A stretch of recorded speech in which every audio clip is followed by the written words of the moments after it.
I've wanted to fly a TIE fighter since I was 7 years old. It's been a long wait, but it's been worth it. TIE Fighter is a great game, but it's more than that. For many of us, it's the closest thing to the realization of an impossible fantasy.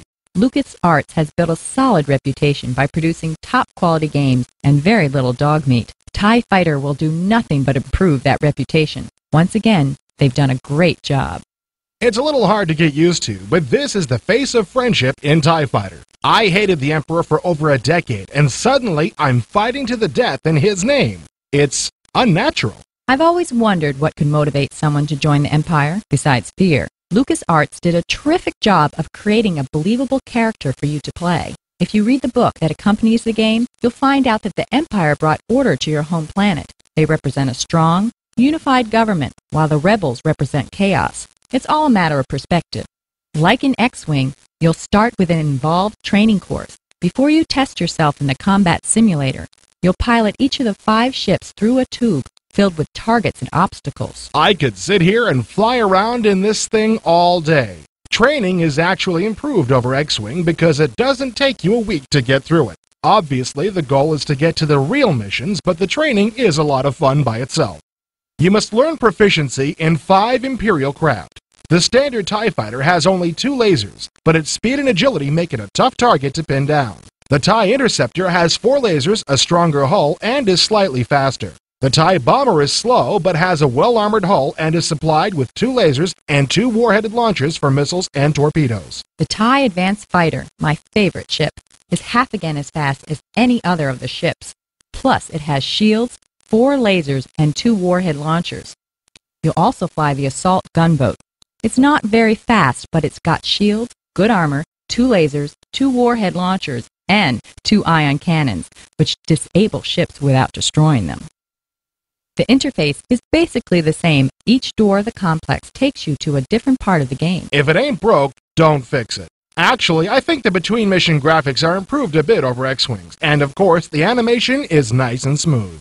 Although it really hasn't changed since X-Wing, the mission briefing still deserves a mention. At the start of a new mission, you are treated to an animated map display that describes all the forces of the upcoming battle. That map is great. The flight officer, while not nearly as entertaining, gives you some very helpful information.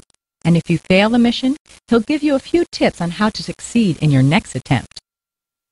See that mysterious cloaked figure? It might be a good idea to talk to him. He represents the Secret Order of the Emperor, a secret society within the Empire that only the most loyal disciples of the Emperor even know about. He'll give you secondary goals to complete, many of which involve uncovering traitors within the Empire. You'll get a higher score for the mission if you complete these goals, but the best reason to take these assignments is that it's a great way to role-play your character. Once you complete your training and get into your first mission, you'll find the TIE Fighter is one of the most action-packed flight games ever produced. The simplest mission can erupt without warning into a frenzied dogfight. It's great. All that training will really pay off. This is not an easy game, and it's a lot more complicated than blaster games like Wing Commander. The TIE Fighter is one of the fastest, most maneuverable ships ever to have a simulation built around it. And if you like fast, nerve-wracking combat, this is the game for you. What Imperial pilot doesn't dream of this sight? Although the in-flight graphics are polygonal, it takes no stretch of the imagination whatsoever to feel like you're in a heated battle with real rebel ships. This is the sort of thing I've been waiting for since 1977. Me too. The graphics don't break any new ground, but they do the job and they keep the game moving nice and fast. I don't tend to like complicated flight sims, but I'll make a big exception here. I haven't had this much fun playing a game in a long time. TIE Fighter is a terrific game. If you're a Star Wars fan, do yourself a favor and snag a copy as soon as you can. LucasArts has done a superlative job once again in making our fantasies a near reality. X-Wing is already considered a classic. It should take the TIE Fighter no time at all to equal this status. It's a tough, challenging game that will make you work for your victories. Don't miss out on this one.